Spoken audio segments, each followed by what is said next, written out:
Most men that have done my sentence are rubbed out. If you see them, they're done. They're done. 8 people have died. Where I am now, 8 people have died in the space of 4 months. Crazy Titch, one of the pioneers of the UK grime scene. He's actually spent the last 20 years plus in jail. We managed to get an interview with him. Very hard to record from behind bars. I had to put this together in a edit, and this will be released in parts. Let's get into it. Let's start with something positive. Obviously, you spent a long time behind bars. Is there anything you've learned, any new skills, anything that has helped improve your situation? I guess what have I learned? New skills. I guess the quirkiest new skill that I've learned since coming to jail would be learning how to bake. I am a baker. No cap. There is no cap in what I'm telling you. Cakes. How do you think I keep putting weight on like this? You see, cakes. Man can't talk to me about cakes, man. No way. If I've got an oven, you're not telling me about cakes at all. So I feel like baking, I am definitely a baker. What else? Perspectives, I guess. I guess what I didn't think I'd learn from jail is empathy, because I never really feel like I had it. I feel like I used to pretend to have it, but didn't really have it. I didn't really care. The other day they finally diagnosed me with ADHD, but I feel like everyone knows that's not even worth even saying. I think you know that. You ain't got to be a doctor to know that. But yeah, so then that brings now new challenges, because they want to try and give me medication. That ain't happening. You ain't getting me on that. But I guess what I've learned, what I'll take away from this, the most I'll take away from this probably is that no one knows how strong you are until you've only just got strength left to be. Do you get it? So that's probably the biggest one. So yeah, obviously again, it's a long time since a lot of people heard from you in depth. Have you changed, and how have you changed? Obviously 19 years to reminisce on your situation and make adjustments to your life. There's only so much you can do from behind bars, but is there any change in Crazy Titch that we knew from before? I've changed. Of course I changed. I'm a bloody granddad. I've changed. Have I changed it to 2000? Right. So I think they say somewhere stipulates that you change every 7 years. There's a change in you. I don't know whether it's just inside yourself, mentally, whatever. So then that means I would have changed nearly 3 times already. So whatever version of me you think you know, unless you know me now, then you gotta change that version. That's not me. That's not me saying that old me ain't there. This is why I made that tune, Old Me, as well. Do you see what I'm trying to say? But in that song, I'm talking about grief. It's kind of, I don't know who that's for. Again, it's therapy. You know, like that. It's like apologizing to my mum. Do you know, like these type things. So have I changed? 100%. I've had to grow up. Like I'm watching my kids grow up, and that's even more difficult. Parenting from jail is difficult. So I'm trying to say, because they could all say, all of my kids could turn around and say, middle finger, we don't care. They could. I'm so lucky that no one has. But they could. And I've been lucky. I've got 3 good youths. Like, and they're not even, I feel bad even calling them youths. You know, like that. Because they are grown. These people are over 20. What the hell can you tell them? You know, like that. So I'm definitely proud of them. I'm definitely 100% proud of them. Like, my eldest son, he is me. My eldest son is actually me if I wasn't from Stratford and I went from Newham and I was from somewhere else that was calm. That would be him. My daughter is me. She's so driven. Her drive, she refuses to be broke. She's not on that. She's definitely, she can't be broke. She's not on none of that. So I'm definitely proud of her. And then the youngest, he's autistic. I'm proud of him. He's on some graphic design stuff. He don't care about drip, nothing. Though him is he again is another version of myself that I just look at, and I'm proud of him as well. I'm proud of all of them. So have I grown? Of course I have. I've been forced to grow up. I've been forced to rehabilitate myself so I don't make them same mistakes ever again. I've been forced to look in the mirror and really deep how all these things have unfolded, whether it's fake friends, fake family, you know, like people using you for who you are, you know, like that, or for whatever you're on. So But I definitely have changed. If you watch Law Abiding Citizen, I'm definitely gotta stop watching that film though, because he is on some shit. But I've changed. I've changed, man. I've changed. I've changed probably 3 times by now. So change is real. So yeah, you learned some new things, some new skills to be productive with your time. You've changed, you reminisce about your situation to improve yourself when you come out. What keeps you grounded day to day when you know you got so much time left? What keeps them grounded day to day? What keeps me grounded?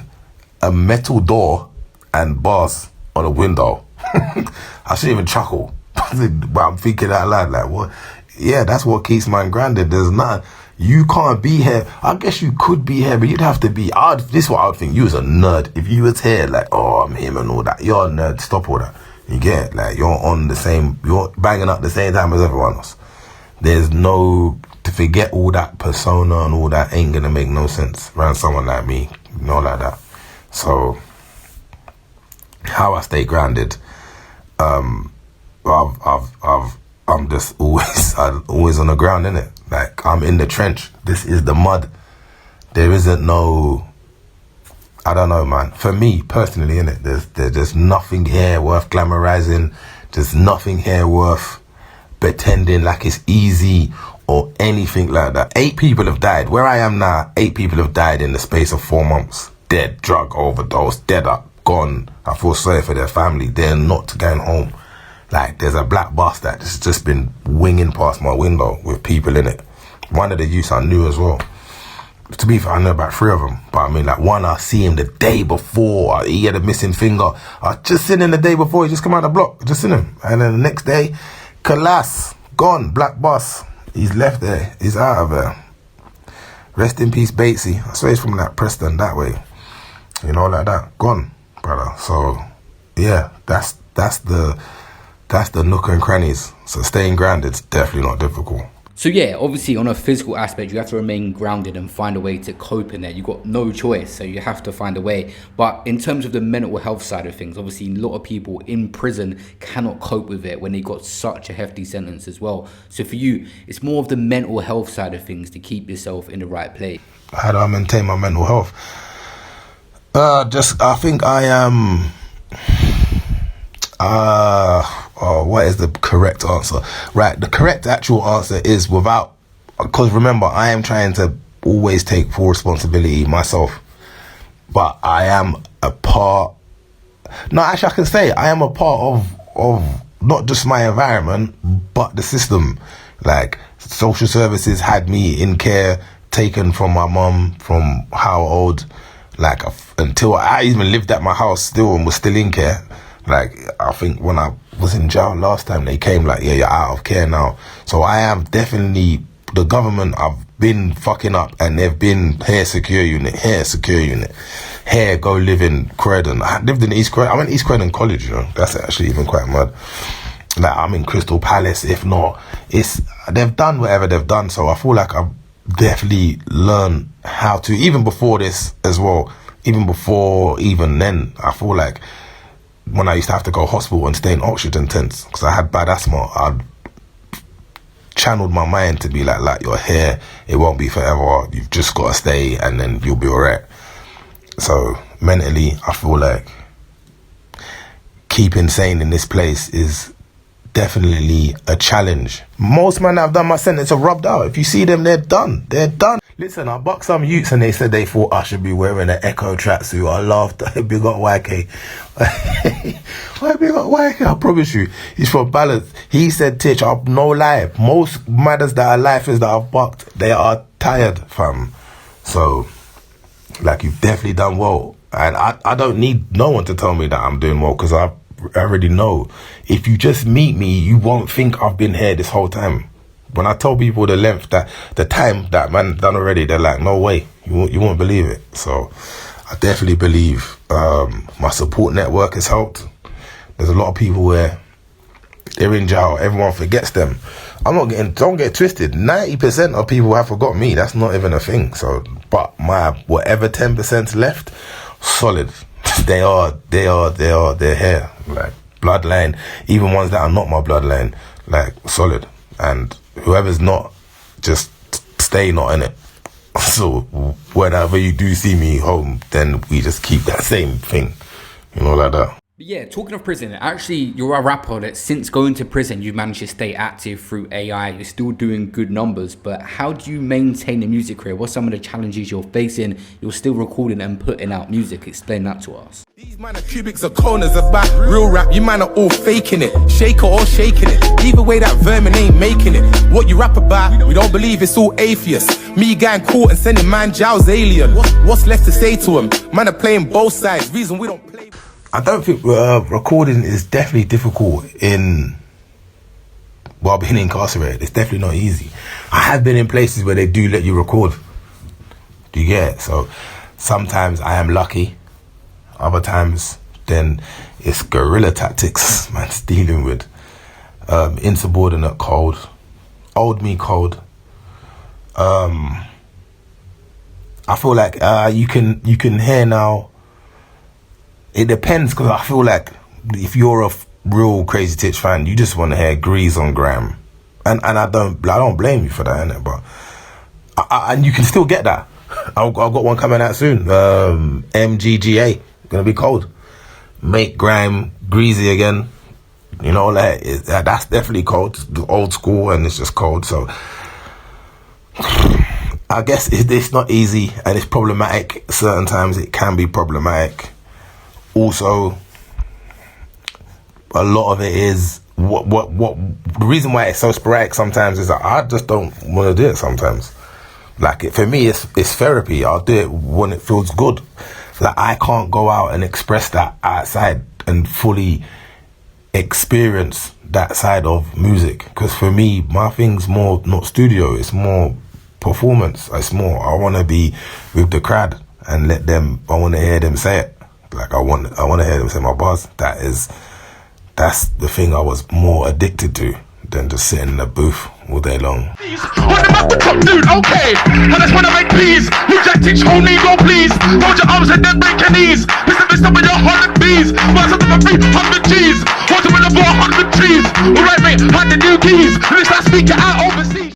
I feel like, yes, very challenging, and I feel like it's my therapy. So you just don't have to bear with me. As long as I feel like I need that therapy, you'll just hear tunes. There's always a topic from your generation to even the UK drill guys about separating the roads from music and managing to get out from the roads and pursue a music career. What's your thoughts on that now? You've had a lot of time to think about that and the differentiation between the two, the roads and moving on to being a successful rapper in music. To be like, separate road from music, and I still stand by that. I do still stand by that, but it's easy. And I do think most MCs are not road youths. Like, they're not. I feel like more rappers and definitely more drill artists are more road than like grime guys. That's not me saying that grime guys are like anything, but I'm just saying they are more. I think that's who I'm more talking to. I'm not really talking to grime youths. You don't really hear grime youths keeping up with them type of behaviors. But them little drill guys, they're definitely they're saying it, man. They're saying a bit too much sometimes, but they're saying it and they're doing it. And I respect their craft as well, because to me, drill is definitely this UK drill. Because imagine you gotta say UK drill. They should have just named it something else. If they named it something else, whatever that sound would have been, it is Grime's little brother. They cannot even deny that. And that's not even, I'm not even trying to beg anything. I'm just trying to say that their producers have grown up listening to Grime. Most of they would have heard that in their yard when they was young. Just what I'm trying to say.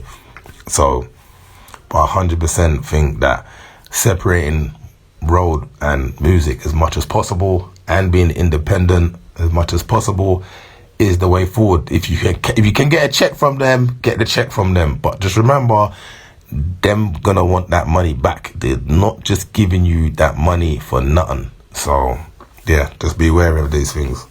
If you had a chance to speak to the old you to possibly prevent the current situation you got into, what would you say? If you're speaking to 2005 Crazy Titch, what would you tell him? If I got to speak to old me, 2005 me, I would tell you, listen to Lisa. Yeah, listen to Lisa. Lisa is correct. She told me, she warned me, this person doesn't love you, and I didn't listen. I just got her out of my life. Old me, listen to her. Just a little bit. Even if you don't listen to her, just look into what's been saying. Just look into what's been said.